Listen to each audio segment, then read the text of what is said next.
Nothing says summer quite like baseball and childhood nostalgia, and no film better encompasses the two than The Sandlot. The classic film about baseball and growing up introduced audiences to a charming group of child actors. What has the cast of this family-friendly classic been up to? The anticipation is killing us, Smalls. Tom Guiry was just 11 years old when he was cast as new kid in town Scotty Smalls, the New York native's feature film debut. Guiry, who started acting to deal with his shyness, landed an agent after she saw him in a local play. The Sandlot was one of his first big auditions, but he didn't initially get the part. Luckily for Guiry, the other actor didn't work out, so he came back to screen test again, and he knocked it out of the park.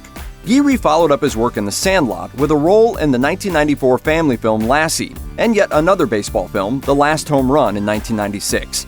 However, the shy kid eventually blossomed into an actor who's mostly made a career out of playing tough men. He appeared in Mystic River and played a fur trapper alongside Tom Hardy and Leonardo DiCaprio in The Revenant.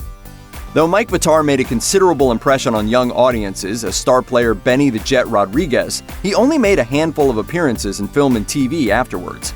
Following The Sandlot, he continued to display his athletic abilities on film as Luis Mendoza in two Mighty Ducks sequels, but he quit acting in 1997.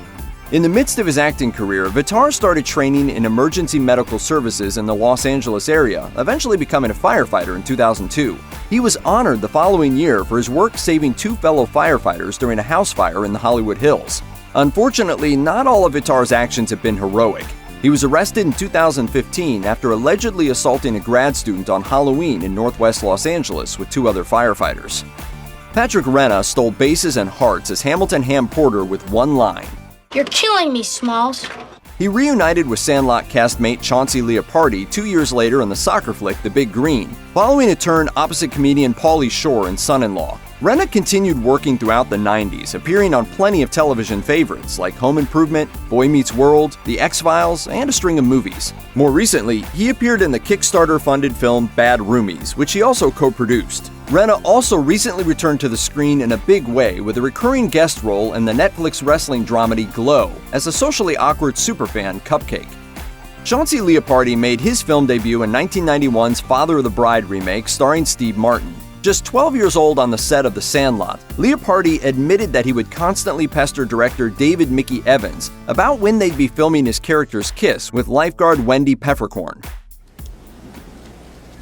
What? Leopardi worked quite a bit after receiving his poolside CPR, popping up in 90s faves like Casper with Christina Ricci, who he co-starred with again in The Opposite of Sex in 1998. He also played Bully Allen on the beloved cult TV show Freaks and Geeks. Bill, you want some crushed nuts with your sundae? Wait, what? Oh. Leopardi also had a recurring role on Gilmore Girls. From 2009 to 2012, Leopardi made a living as a professional poker player, but a big loss forced him into the job market. He lives in Los Angeles with his daughter and regularly appears at special fan events and screenings. Yeah, like more than one of his Sandlot castmates, Marty York made his screen debut in the film, which he followed with small parts on Saved by the Bell The College Years and a couple episodes of Boy Meets World. Other than Sandlot fan events and a 2015 episode of Adult Swim's The Eric Andre Show, the place he's appeared the most has been gossip site TMZ, which reported he was arrested for alleged domestic violence in 2009. Since his Little League days, York has transformed from scrawny kid to buff personal trainer, and at one point he was working on developing a line of workout supplements he dubbed Beast Juice, a reference Sandlot fans will recognize as being inspired by the fearsome dog the crew has to face. Brandon Quintin Adams was one of the few kids in the cast who already had quite a bit of acting experience prior to appearing in The Sandlot. Adams got his start dancing in Michael Jackson's 1988 music video for Smooth Criminal. He did quite a bit of TV in the late 80s and made his feature film debut in Wes Craven's 1991 horror flick The People Under the Stairs. After the success of The Sandlot, he appeared again alongside castmate Karen Allen in Ghost in the Machine and reunited with Mike Vitar in D2 The Mighty Ducks. After doing some voiceover work for the video game Kingdom Hearts 2 in the late 2000s, Adams pivoted into a hip-hop career, releasing an album called B. Lee HD. Grant Gelt got his start with a string of TV appearances on Knots Landing, Tales from the Crypt, Northern Exposure, and others, making his film debut in the Steven Seagal action movie Marked for Death in 1991. However, The Sandlot gave him the biggest role of his short acting career. Gelt has since started a new chapter in his career, moving from artist management into a senior executive role at the artist-to-fan engagement platform Full Screen Direct. Actor Shane Obedzinski's on-screen career was brief. He made his feature film debut in 1991's My Girl starring Macaulay Culkin, and was cast as Little Tommy Repeat in The Sandlot a couple years later after an audition in Orlando. Obedzinski quit acting after The Sandlot and returned to Florida to finish school. After graduating, he toured for a few years with a local band before opening his own pizza parlor in Brandon, Florida.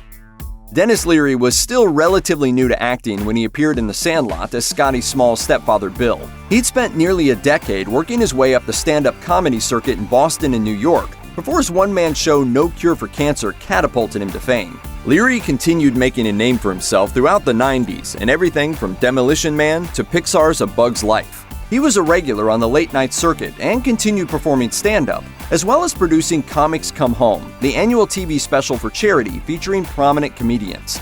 Leary is perhaps best known for his Emmy-nominated performance and writing on the FX firefighter dramedy Rescue Me, which ran for 7 seasons.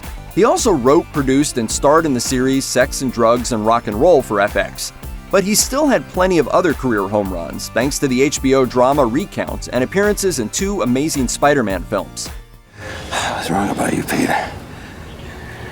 The city needs you. Here. You're gonna need this. He may not have been able to handle a certain treehouse vacuum cleaner, but Victor DiMattia certainly cleaned up when it came to booking acting jobs. Prior to playing Timmy Timmons, DiMattia appeared on TV as Dennis the Menace, as well as TV shows like Family Ties and Punky Brewster. He made his big screen debut in Turner and Hooch with Tom Hanks, and worked with rapper Vanilla Ice on his ill-fated screen debut Cool as Ice. DiMattia quit acting a few years after The Sandlot and pursued other interests, including playing in a band. He works as a bartender in LA, writes comedy, and hangs out on occasion with castmate Marty York, in addition to putting in regular appearances at Sandlot fan events. On top of that, he also runs a pop culture-centered podcast called Vic in a Box, which he launched in mid-2017 with a commentary segment on being part of The Sandlot. The Sandlot cemented Marley Shelton's place as an all-time movie dream girl the minute she appeared on screen in Wendy Peppercorn's signature red bathing suit and white sunglasses. Up until that point, Shelton had mostly TV credits on her resume, but after The Sandlot, her career really took off. The California blonde later appeared in Pleasantville and Never Been Kissed, and wasn't afraid to go grindhouse for Quentin Tarantino in 2007's Death Proof. She appeared in the stylish Sin City and has worked with Oliver Stone twice, in 1995's Nixon and 2008's W. She also popped up as Joan's BFF on an episode of Mad Men in 2013. Most recently, she appeared alongside Dwayne "The Rock" Johnson in his 2018 video game adaptation Rampage. Veteran character actor Art LaFleur had some pretty legendary cleats to fill when he accepted the role of the Babe in The Sandlot. Luckily, LaFleur already had a couple of baseball films under his belt, Mr. Baseball and Field of Dreams, making him something of a sports film MVP. He's worked fairly consistently ever since, appearing in cult classics like The Blob, family fare like The Santa Claus 2, and episodes of House and Key and Peele. By the time Karen Allen appeared as the empathetic mom in The Sandlot, she had already cemented her place in fans' hearts as Katie in 1978's classic frat comedy Animal House, and Indiana Jones's gal pal Marion Ravenwood in 1981's Raiders of the Lost Ark. Indiana Jones. Always knew someday you'd come walking back through my door. Spunky and likable, Allen made for an affable sparring partner to Bill Murray in Scrooged, and turned on the waterworks in John Carpenter's sci-fi drama Starman opposite Jeff Bridges. After her son was born in 1990, Allen took smaller roles such as her work in The Sandlot so she could spend more time with her family. In 1993, she and her son moved to Massachusetts into a converted barn she'd purchased. She got involved in the local theater scene, acting in and directing plays at the Berkshire Theater Festival and teaching classes. Steven Spielberg managed to lure her back for the 4th indie flick, Indiana Jones and the Kingdom of the Crystal Skull in 2008, but Allen has mostly remained happily out of the spotlight. Like his character in The Sandlot, James Earl Jones has his own history with baseball, at least on screen and in the theater. Prior to appearing as the reclusive Mr. Myrtle in the 1993 flick, Jones similarly opened up about the love of the game in 1989's Field of Dreams, Appeared alongside Richard Pryor and Billy D. Williams in 1976's The Bingo Long Traveling All-Stars and Motor Kings, and won a Tony Award in 1987 in August Wilson's play Fences. Jones has also used his golden voice to narrate on several occasions, including the 1984 documentary There Was Always Sun Shining Someplace. Beyond his associations with baseball, the distinguished multi-award-winning actor has been a fixture in film, TV, and on stage for decades, though it is his booming baritone voice that has become his most recognizable talent. From Darth Vader to Mufasa, Jones has become the go-to guy for voices, narration, and commercials needing gravitas. Totes my goats.